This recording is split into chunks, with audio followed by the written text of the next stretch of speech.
Yo, good day mga ka-explorers. So ngayon nga pala may nakita akong comment dito. Request coming from Master Joshua Vicente.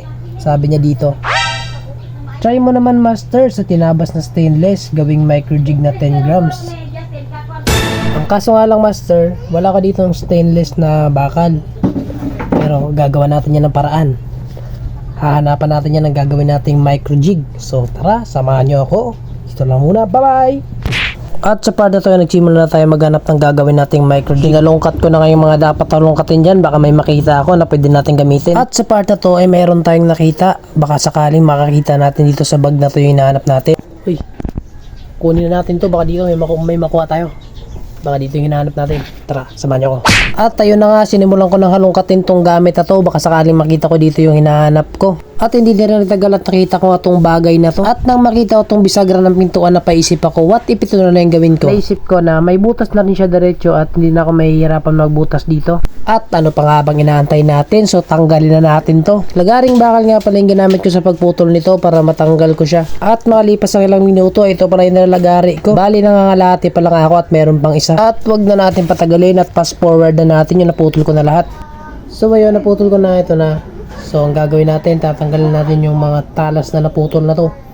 So antayin nyo lang boy, bye bye.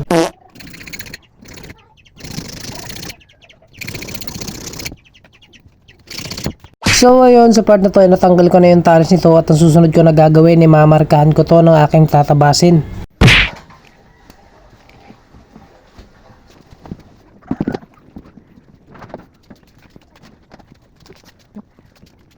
So ayun na nga, makalipas ng ilang segundo ay natapos ko na rin. At natapos ko na nga pala ito at hindi ko na videohan kanina dahil nagloko yung aking cellphone, bigla na lang namatay. Okay, so ayun, tapos ko na siyang tabas-tabasin at ito na naging itsura niya boy. Yan na, okay na, pantay na siya. So ang susunod natin na gagawin, ilalapagan na natin to ng hook. At para matapos na rin to.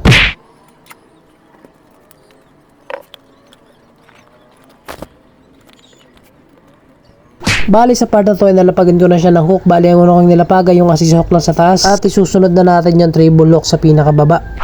At nilagyan ko nga pala to ng kabitan ng snap.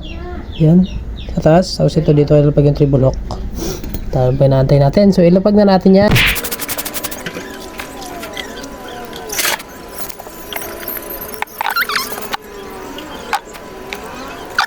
At ayun, nalapagan ko na nga ng treble lock at meron na siyang hook, dalawa na yan, kabilaan. At naging ganito na itsura niya matapos kong lagyan ng hook. At nalapagan ko na rin nga pala yan na mata, hindi ko lang nabidyohan kanina. At naging ganito na nga itsura niya nung nakompleto yung kanyang mga hooks at meron na rin siyang mata. At medyo nakulangan ako at nilagyan ko to ng crystalline. Bali nilapag ko yon sa pinaka treble hook. Kaya ako naisipan na lagyan ng crystalline dahil alam ko na dagdag attractive pa rin to sa isda. Dahil syempre alam naman natin na kumikinang-kinang yung crystalline na yan. At hindi rin nagtagal, tapos ko na rin.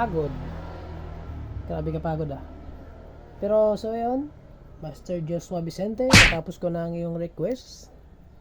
Nakagawa tayo ng metal jig. O, di ba? Yan ay nagawa natin ng metal jig, Master. Pakita natin sa inyo yung final. Ito na pala yung final. Okay, yan. So yun, ito siya ngayon. Yan na yung final result. Ito na yung final result.